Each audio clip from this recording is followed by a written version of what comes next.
hostile territory. Tom Brady and the Buccaneers looking to keep it rolling. Jalen Hurts and the Eagles hungry to make a statement on their home turf. Kyle's going to talk about Jalen Hurts a little bit later in the show. It's a primetime battle in the city of brotherly love. Thursday night football, 8 p.m. Eastern on NFL Network and streaming on Prime Video. We've got all the highlights for you right here on GMFB. D'Angelo, let's go to Florida. Yes, you're talking about highlights. We got the Dolphins at the Bucks. Tom Brady, 0 TDs last week versus the Patriots. That's going to change today, though, guys. Second quarter game tied, 10-10 Bucks, 3rd and 2 to AB, and he takes it 62 yards later for a touchdown, 17-10.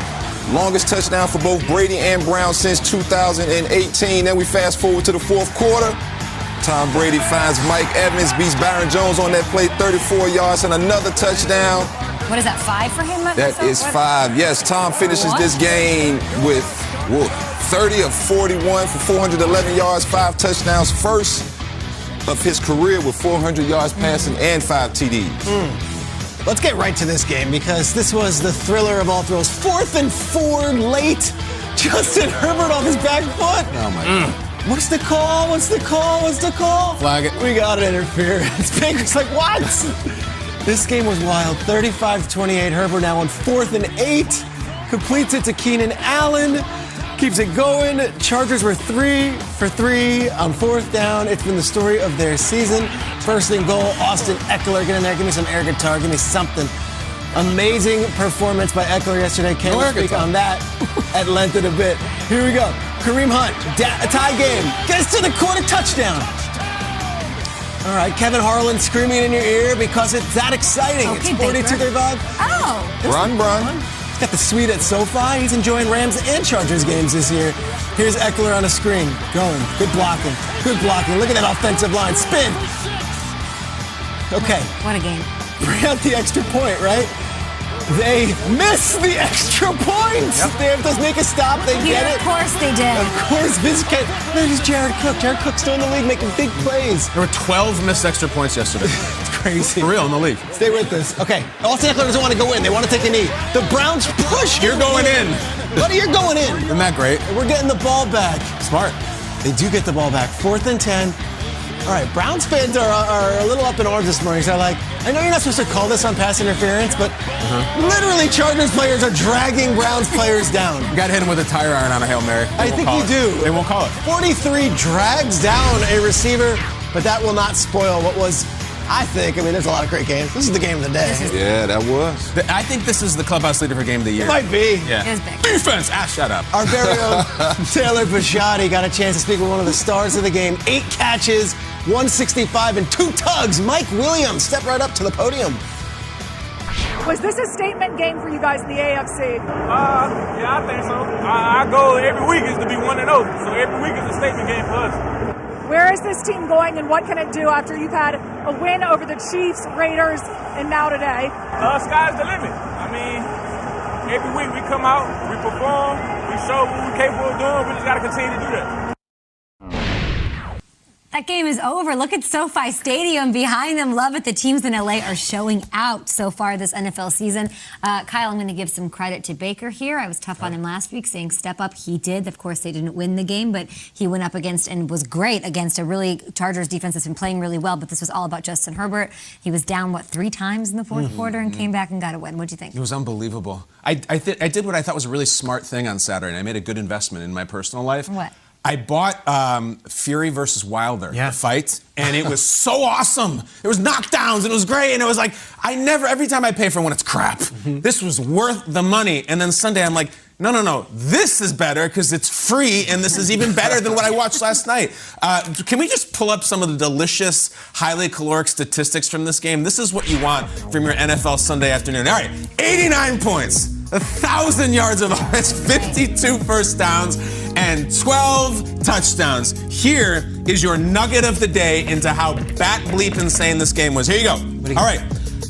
In NFL history, if you score 40 points and don't turn the ball over, you are 401-0. Wow. 401-0. That record is now 4-1-1. The Browns did not have a turnover. They scored 40 points. It's the first team in history to ever lose. That does not happen. That was dogs and cats living together, and I credit Staley and Herbert, who just moved mountains to change 401-0 to 401-1. I know people love defense. Blah, blah, blah, blah. This was the best game I've seen all year. It was better than Wilder versus Fury. D'Angelo, you played defense. And I love defense. Yeah. Can I quickly ask you, when they missed that extra point? Yeah. Were you like, because you're Which Mr. one, Kay? There were two of them. I know the one you're talking about. The last one. I know. I'm like, we need college overtime in this game. We need Vern Lundquist on the call. Or did you find terrified? Got this. No, terrified. I wasn't as nervous this time. I was nervous for Lions fans. That was later. Yeah. Hey, that is 100% my question. Does anybody play defense or care about defense? I know you don't, Kyle, but I mean, come on. At some point, guys, we got to guard Mike Williams, right? We got to stop this run game from Cleveland. I mean, it was like, dude, we knew what was coming, but we could not stop it. Yep. But that's what happens when you face really good football teams. And, you know, I don't think I lost a lot of respect for Cleveland, knowing some of the injuries that they had to overcome. You know, this is a dogfight. You know, in the league, sometimes you just match up with two opponents and you go shot for shot, and whoever has the ball last has that opportunity to win the game. And so when I left this game, though, I mean, by far one of the most exciting ones I've seen in a long time. But it did leave me kind of wondering, like, guys, like, come on, can we get just a little bit of defense, just a shred of defense here? But, man, just great quarterback play, great offense. And great coaching. This guy, Staley, is playing and coaching like a man who knows there's 20 years of bad history with the Chargers. It's incredible to watch. And I don't know if the analytics gurus are sick to their stomach or they're applauding it, but they go for it on 4th down. They go for it on two-point conversion, which by the binder, sometimes these two-point conversions, they don't make sense, but he's almost doing it by like a feel, and it's working. They had a 4th and 4 they went for it, they got it. They had a 4th and 7, they went for it, they got it.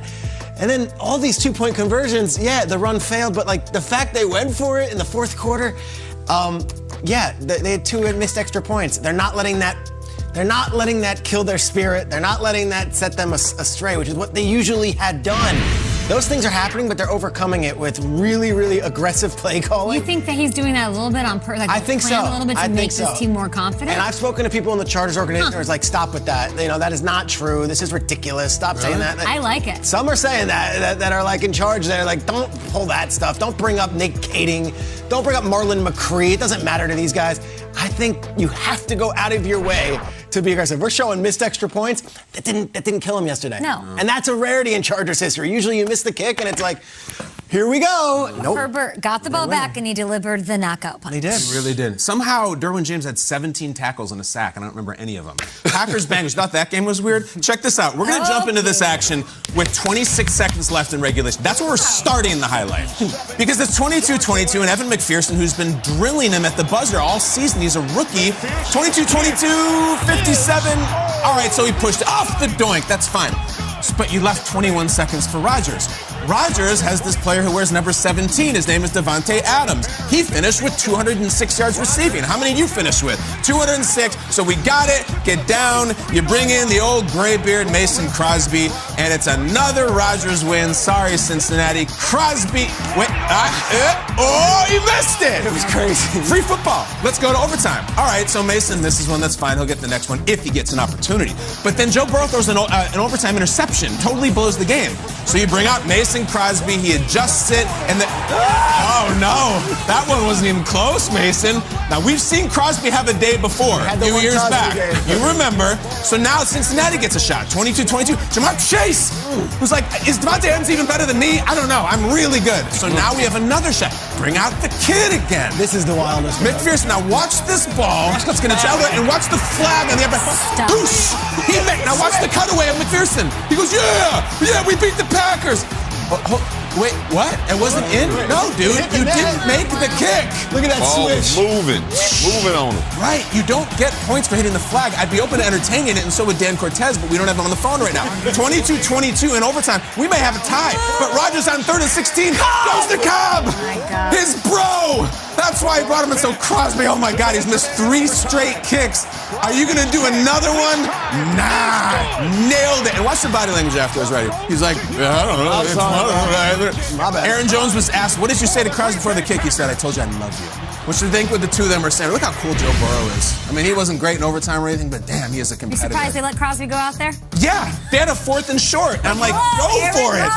LaFleur said, no, we'll kick it. And I guess it was the right call. 25-22 in a weird one. Packers 4-1. I loved it. I thought it was so entertaining. The chemistry between Aaron Rodgers and Devontae Adams, unmatched. They get themselves the win as we bring in Ian Rappaport to give us some news updates here.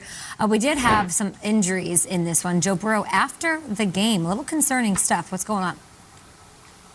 Yeah, kind of an odd injury. We saw Joe Burrow go down and get shaken up, I believe, on a Darnell Savage hit kind of early in the game, went to the tent, seemed to be fine, didn't miss a play, then played, as we just saw, many quarters, and then an additional quarter at the end. And then after the game, he was transported to a local hospital for what the team is calling a potential throat contusion. Joe Burrow was having difficulty speaking, did not speak to reporters after the game. As of right now, it's tough to determine the severity of this, or the fact that he played the entire game despite clearly feeling uncomfortable might make you think that this is not something major, but obviously when we get an update on Burrow and the local hospital and what happened after the game, we will bring it to you. Sending him all of our love from Good Morning Football. Thank you so much, Ian. Don't go anywhere. I will tell you why Dan Campbell totally won me over. We'll talk about the